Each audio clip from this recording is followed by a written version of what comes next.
Okay, good morning, everybody. Today I've got Mr. Cory Warfield with us on the Experts series of interviews.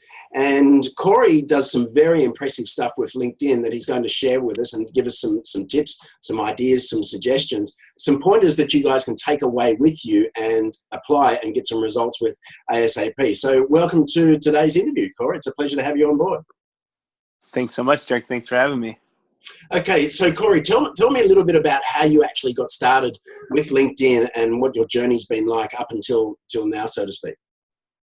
Absolutely. So I read a book called Traction by Gabriel Weinberg, the founder of DuckDuckGo, and he effectively postulated that there are only 12 traction channels that any business can use to possibly grow their business in any way, and that if you identify which one of the 12 is the strongest for you by A/B testing all 12 of them, that you can then begin to A/B test what within that channel will be the most effective. And so, anything from guerrilla marketing to social media to search engine optimization and paid marketing and all kinds of different things that you can try. And so I tried them all, and I found social marketing was going to be our best traction channel for my company, Shedwool.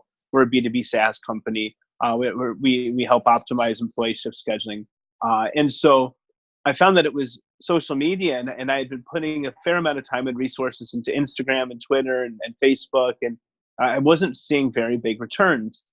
And I had a LinkedIn account, but I wasn't really using it. And I realized that Alignable and some of these other platforms might be worth looking into. And so I played around with a couple, including LinkedIn, and I realized very quickly LinkedIn was the only place I could target my actual decision makers and identify them as such.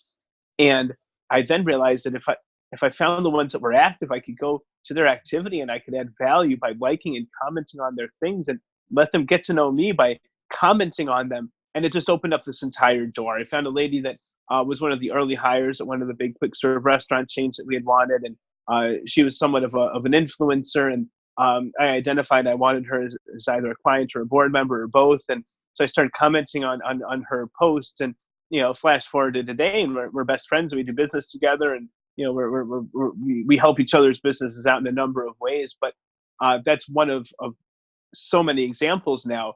And when I realized the power, I just kind of took it very seriously. And so I started creating content, and no one engaged with my content. It's probably some of the best content I've ever written, but I had, hundreds or low thousands of followers. And, it's one of those things where consistency and really putting in, the time and paying the dues is absolutely imperative. And so I did that, and I spent some time and I created content. And what I did probably very well, in retrospect, is I engaged heavily with others. And so I didn't just post and expect or hope that people would engage.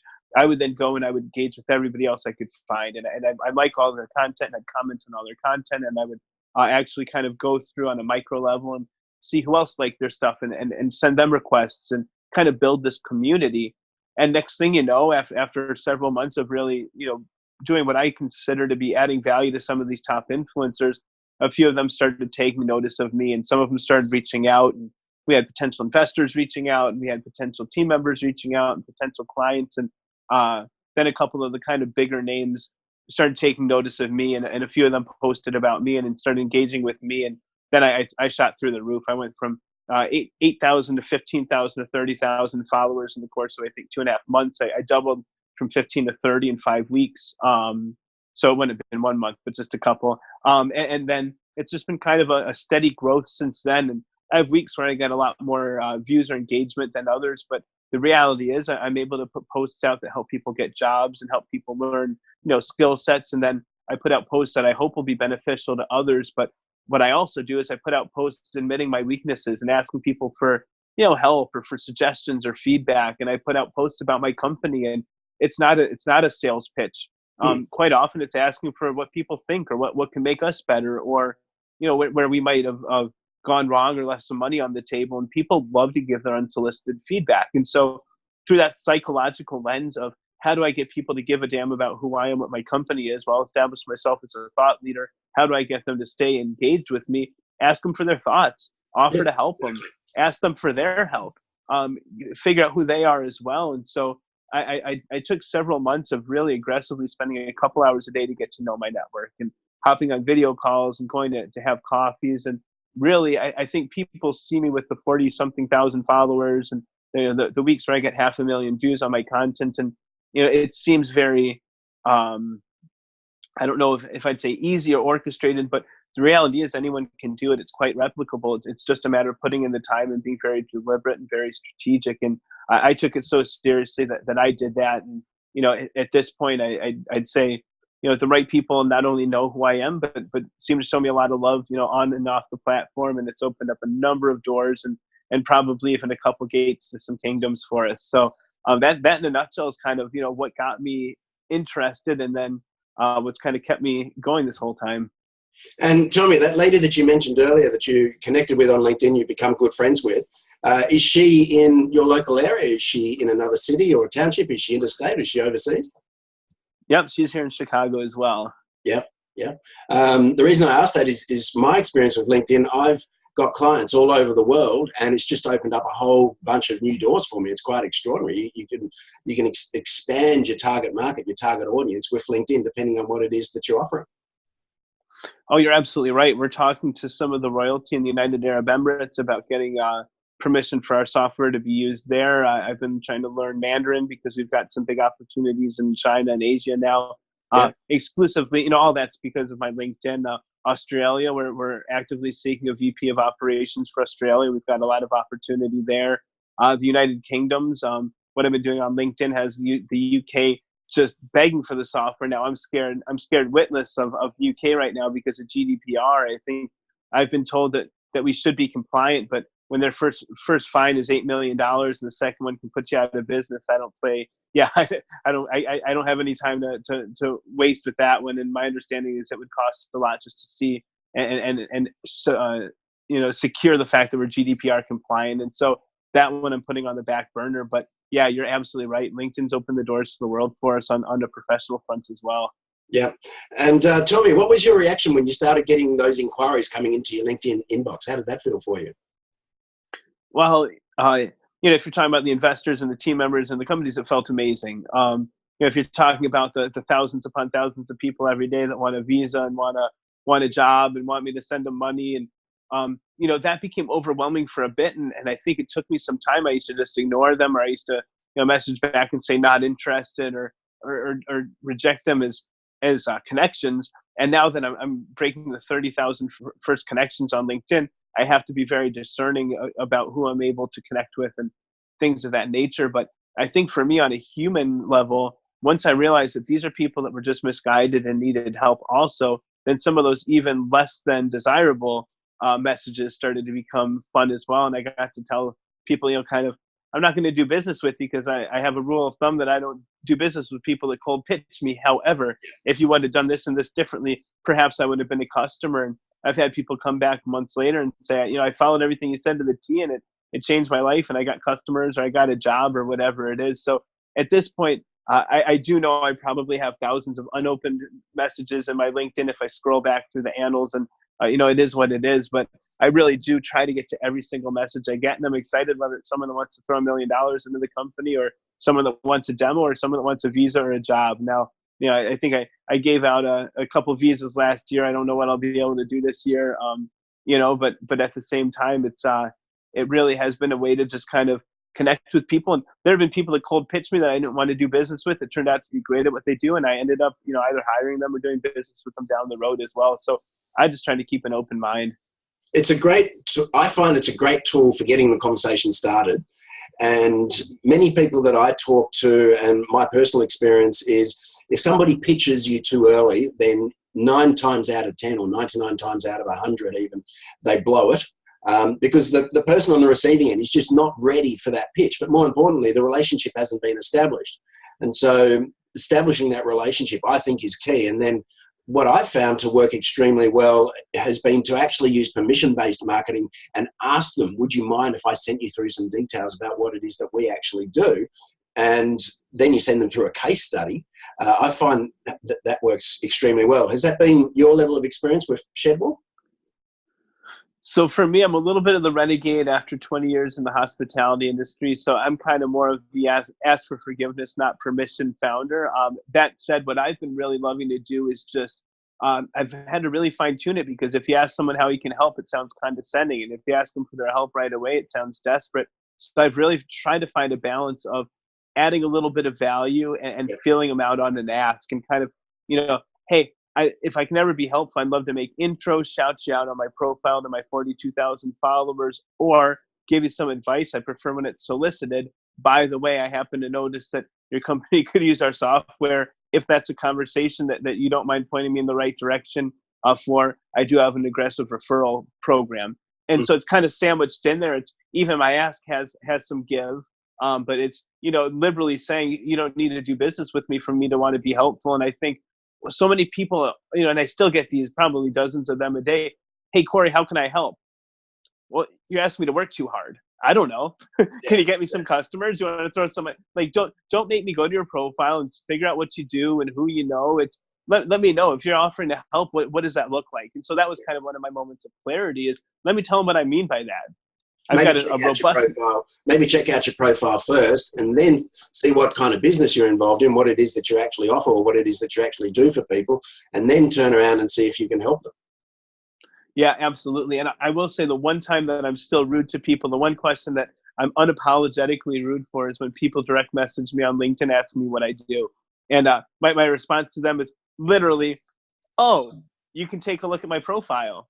No qualifiers, no apologies, no next steps.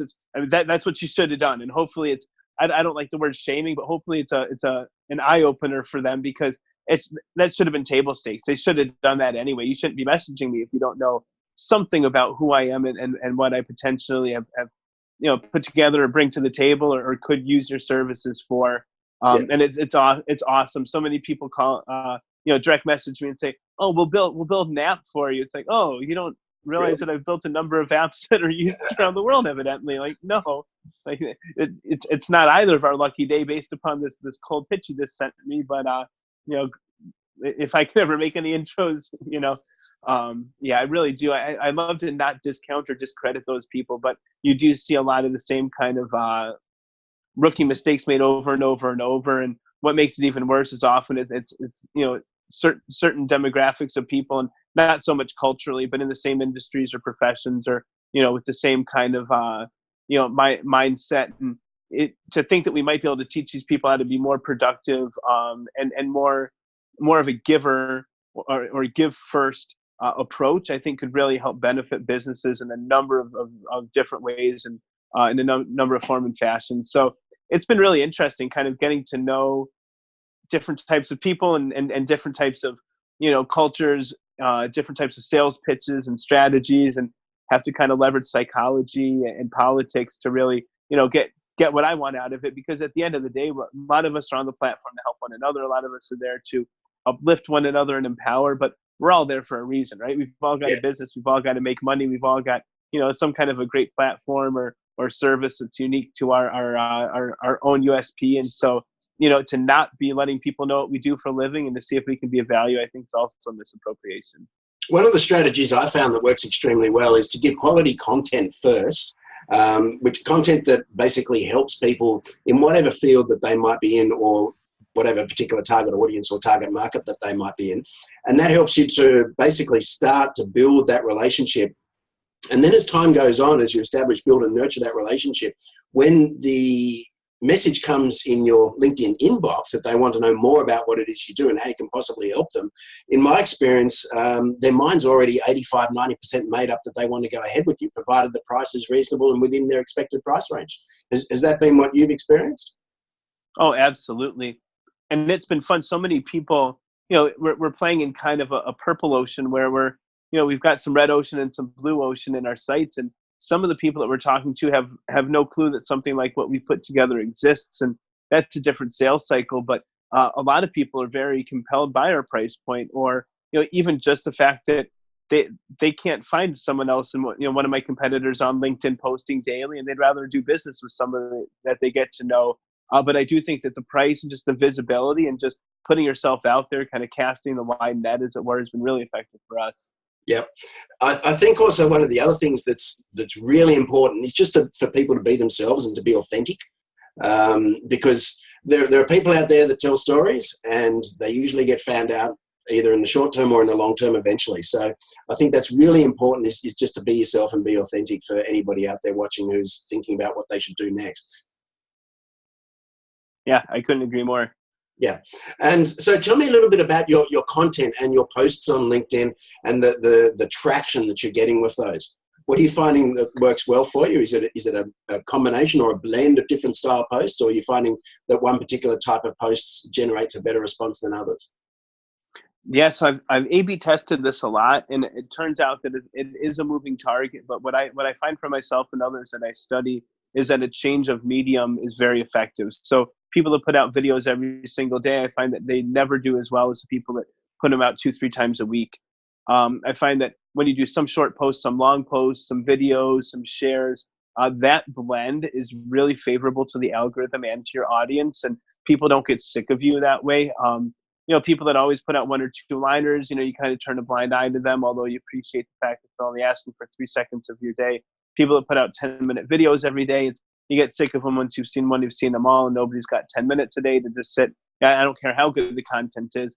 But so what I found is that people love the digestible kind of bite-sized pieces. So for my videos, I've created a hashtag value in 30.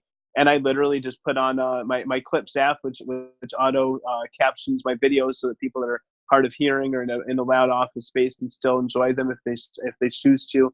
And I just do 30-second nuggets, and in that 30 seconds, I try to postulate something that's actionable and valuable that someone could benefit from if they choose to watch. And because it's only 30 seconds, it kind of removes some of the barrier to entry. And because there are the subtitles, you don't even need to open it.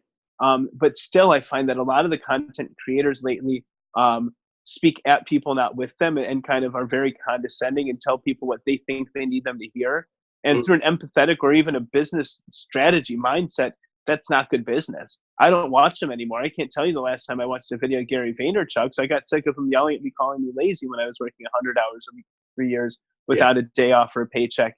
And so I found that for my content, even if it's a value in 30, if I have 30 seconds to add value, I still try to ask people what their thoughts are, or what their take is, or how they would maybe articulate it a little bit differently, because people love it when you care what they think, and people love to give their feedback, and they'll give it if they're not asked, but if they are asked, they'll give it very happily, very freely. And so I think that's been my strategy. I put out several ads for my company in the last few weeks, and people say, well, you can't put an ad on LinkedIn. Well, I guess that the beauty's in the eye of the beholder. I put up our new video, and I literally asked, "Hey guys, I just had this produced for our company, and I'm very close to the project, so I'd love to get some outside perspective. What are your thoughts on this? Is it too salesy? Does it convey what we do? What would you think that a product like ours does based on this commercial that it didn't stipulate?" And I think the post got 20,000 views and 500 likes, and it got, I think I'd have to go back. I don't, this is loose numbers, but something like 80 site visits, 6 demos, and 2 paying customers within the 48 hours of me posting that. So we quite literally converted the post into revenue, and we got all the views and all the likes, and it's not about the vanity metrics, but that was from an ad, quite literally, and it was non-supported. I didn't pay for the ad; I just put it up for free. And by asking people what they think, all of a sudden they became very invested and very excited, and it converted not only to demos and pipeline, but actual revenue. So that to me has been kind of the sweet spot, is add value, ask people for feedback. Don't be that lone wolf that's yelling at everyone from across the pond. I mean, roll your sleeves up, help people when you can, ask people for help when you need it, and just kind of become a known name. I have to imagine there are thousands of people on the platform that know who Cory Warfield and Shedwool is now, that at some point might need a scheduling solution, and I have to imagine that 9 out of 10 of them are at least going to go to shedwool.com before they go anywhere else. So it's been a long play for me, but it's been a lot of fun, and it's been highly effective. And I think that's the essential part, is basically through your videos talking to people how they would like to be spoken to, basically treating people the way you'd like to be treated. I think there's nothing wrong and everything right with that. And I agree with you 100%. basically, if you need to swear and use a whole lot of expletives and yell at people to get your point across, then something's a little bit wrong with your pitch, maybe. Is that pitch going to work for you when you're actually meeting people or anything like that? Are you going to walk into a director or a CEO's office and start yelling and swearing at him? I don't think so. So I think maybe just talking to people, treating people the way you'd like to be treated and spoken to with your videos comes across with a much more authentic, much more sincere message. I agree. Although I did do one post once where I said, I'm terribly sorry, but for this one, I've got to use the F word. It's actually, I've got to use a couple of them. And I don't remember what they were, but it's something like family, friends, or, I said, these things are all important if you use empathy and love one another. And, of course I didn't use the bad 4-letter F word, but, sometimes it's just something to grab people's attention and go, well, I've got to see what Corey's talking about. And so then they hit more. And once in a while, we've got to have fun. So I did a practical joke post on LinkedIn a couple months ago where I said something along the lines of, I've been waiting to tell you guys, and now I'm able to. So, here's the big news that you've been waiting to hear. And then it was on the third line. And I went to the end of that third line and I typed ...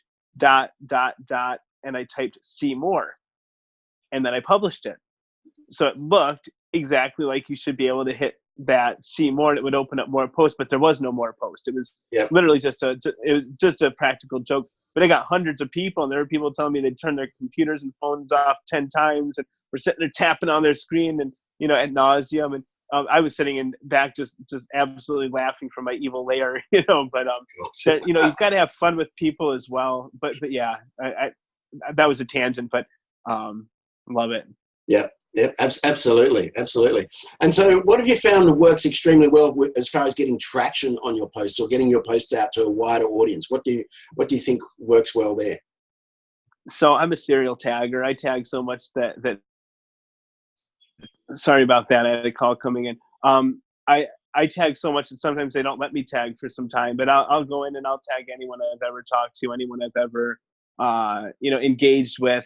I'll tag friends of friends and target customers, and kind of back to that, ask for forgiveness, not for permission. And at this point, people love it when I tag them and they thank me for it. But even many months ago, I was just tagging people to try to get eyeballs on the posts. And sometimes you'll do that and it won't be very effective, and sometimes it might even backfire. But for me, more often than not, most of them will end up coming and take a look at the post at some point, and from there, hopefully they'll give me a thumbs up in a comment, or refer some friends to the post or anything like that. That's interesting. So when you tag somebody, do you actually ask their permission beforehand to tag them, or do you just tag them in the post?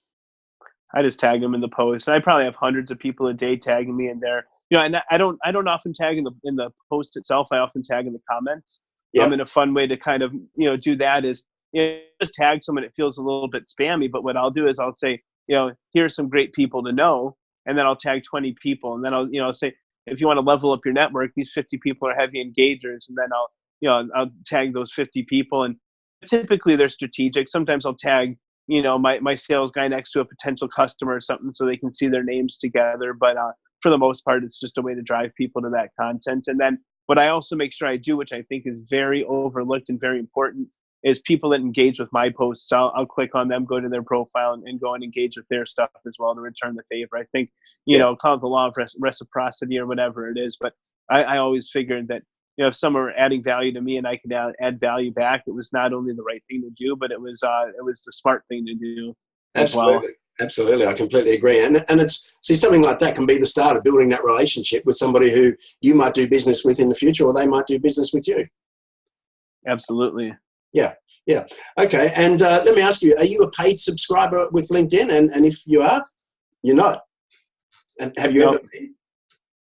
No. And when I doubled my followers from 15 to 30,000, LinkedIn reached out with two of their senior marketers, and they said, listen, we've run a bunch of algorithm against your profile. We can't figure out what you're using to automate it. And you're not a premium member, and we don't know how you're kind of doing all these things. And the answer that I gave him was heavy engagement. That was it. I've been able to kind of bypass everything just by engaging heavily and paying attention to what works. But no, I did a 30-day free trial premium. Didn't see much of a difference. I just used it to send, direct emails to Elon Musk and a few other people I've never heard back from. And, that was about the extent of it. But my director of sales, I brought him from LinkedIn. He spent about 7 years as sales navigator. He had a multi-million-dollar quota, and So he was selling the value of being a paid subscriber. And I know people that are premium subscribers, and I hate to take money out of their pocket or, bite the hand that feeds me. But for me and in my recommendation, even as a consultant, I don't see any need for it. Okay. And so when LinkedIn got in touch with you, obviously, as some of us know, they're very concerned about automation, and a lot of the automation platforms out there, they have ways of finding out if you're using them or not. So you were just basically interacting with people via your posts, via their posts, etc., and that's what allowed you to build up your following. Is that right? Correct. Fantastic. Well, there's some great tips in there, Cory. I really appreciate your time today. I want to thank you so much for your time, and also the tips that you've offered us, and what people can actually take away and apply and get some results with ASAP. It's been a pleasure talking to you. The pleasure is mine. I'll leave your audience with one thing. I've used a hashtag now for about 7 months, which is hashtag LinkTips. So LINKTIPS. If anyone were to search for that on LinkedIn, it will bring up a number of my posts that have kind of outlined everything that I've done that's been successful and some things that haven't. And it's just kind of a free blueprint that I put together for people that want to try to emulate the type of engagement and efficacy I've had through my LinkedIn experience. Is that a hashtag that you've set up? Yeah, it is. Because the irony with that is I've shared several posts over the last several months, and that's one of the hashtags that I've been using. Oh, that's awesome. All right, Cory. Well, thank you very much for joining us today. There's some great tips and tricks in there for people to use and get some better results on LinkedIn. We thoroughly appreciate your time. I appreciate you having me, and I thank everyone for taking the time to hang out with us. All right. Thank you, Cory. It's a pleasure talking to you.